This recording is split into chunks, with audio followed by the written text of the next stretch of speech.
in Lightfoot. I'm on dry land, which is really exciting.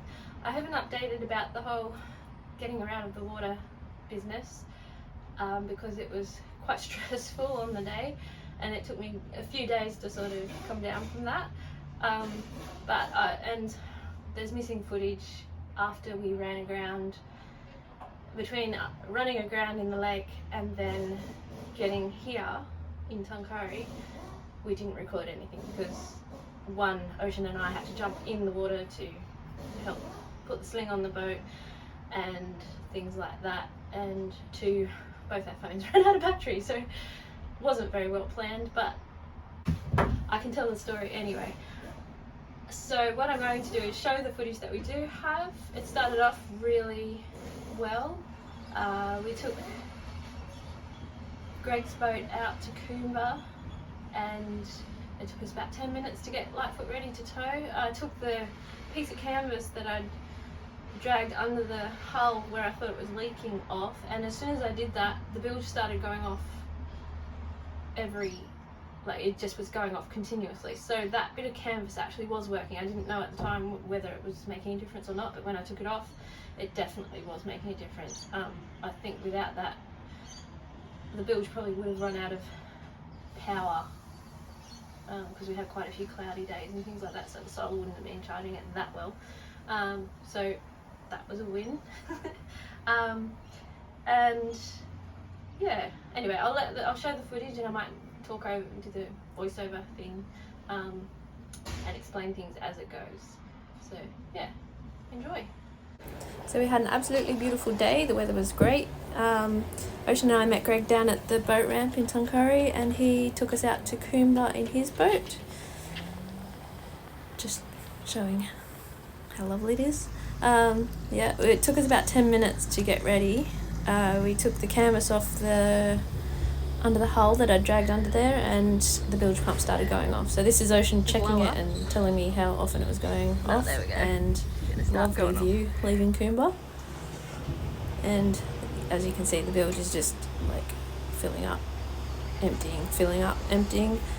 Yeah, it did that the whole way except for a few spots, and I don't know what made it stop. Yeah, it was like every now and then the leak would stop, but yeah, it wasn't consistent. It then started doing this again.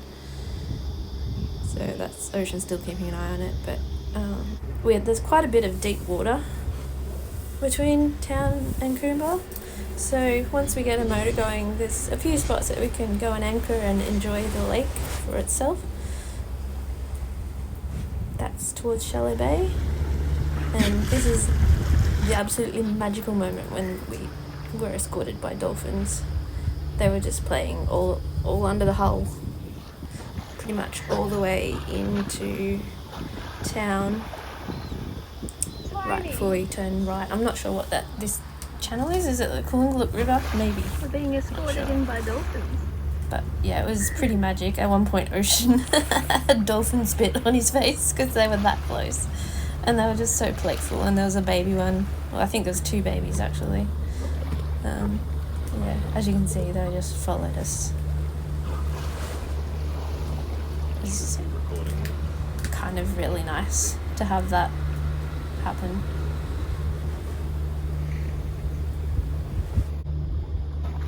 Oh,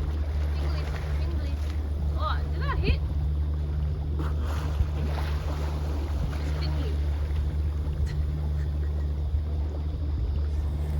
As I do with everything, I had to name one of them because he had a little dangly thing hanging off his fin, so I called him Finley. Or Fingly, I can't remember. But that was what I was just talking about then.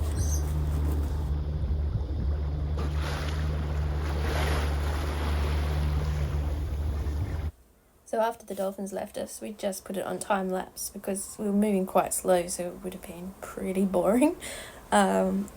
Yeah, not much happened until we got to the paddocks. We did hit ground once, but it was like just a slight bump. And then when we got to the paddocks where we made it across last time, as you can see here, we stopped. And she wasn't budging. Greg went off and to check the depth further on and came back and told us that, yeah, it wasn't deep enough. So Then we put the rope back on and he zigzagged us until he finally managed to get us free. Ocean and I were like leaning over the side trying to use our weight to sort of get the keel on an angle, but no, she was stuck in the sand. Luckily it was only sand and nothing worse. And right after this,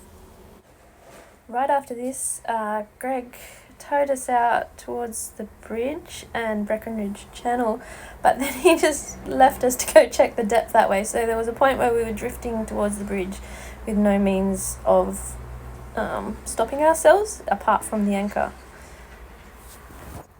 Like I said, there's a whole bit missing where we pulled the boat out of the water at Barclays because the batteries went flat and we were too busy doing things.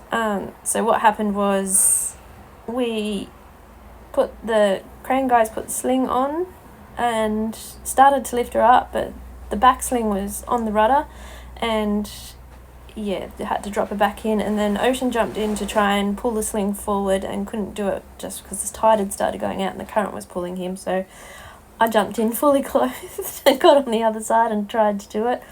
I couldn't get it to work, so then Greg jumped in and he managed to get it further forward. Sadly though, that little small lift had caused the rudder to crack. I'm hoping it's repairable. It looks repairable. It's cracked along a seam, so maybe we can just re-glue it. But then the journey over to Foster on the truck was non-eventful, thank goodness, and putting her on the cradle was pretty okay. It took a while to get a level and things like that. We just let the crane and Stewie from Boats by Road do their job. And I'd just like to say thank you to Stuart because he has donated the use of this cradle indefinitely for as long as I need it. We disagree on how long that will be. I think it will be quicker than he does, but he has experience of people fixing their boats. So yeah, thank you, Stuart. It's amazing that you've lent that to me.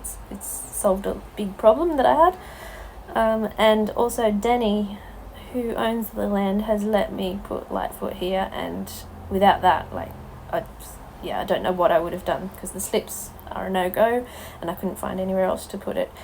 So thanks, Denny. I'm not sure if you'll ever watch this, but yeah, if you do, thank you. So we're right next to Bear's Tyre Power, and Mark has already let us use his electricity to clean the bottom, which I'll be showing in the next video. So yeah, there she is in her new home. Just one last thing, I've started a Patreon account and Buy Me a Coffee account, which I'll put the links in the description and underneath these videos. It's not just for Lightfoot, it's for all of our projects, the buses, cars and trim as well. And it would really help if you could sign up to that. You'll get early updates and real-time, footage, all of that stuff. If you can't do that, just liking and subscribing. That will just make me a little bit accountable, knowing that people are watching and waiting for the next episode, and in turn that makes me more motivated to keep going, because sometimes when you're doing a job like this and the end is nowhere in sight, it can be a bit hard to find that motivation to keep going each day. So yeah, liking and subscribing would really help. So yeah, thank you. Bye.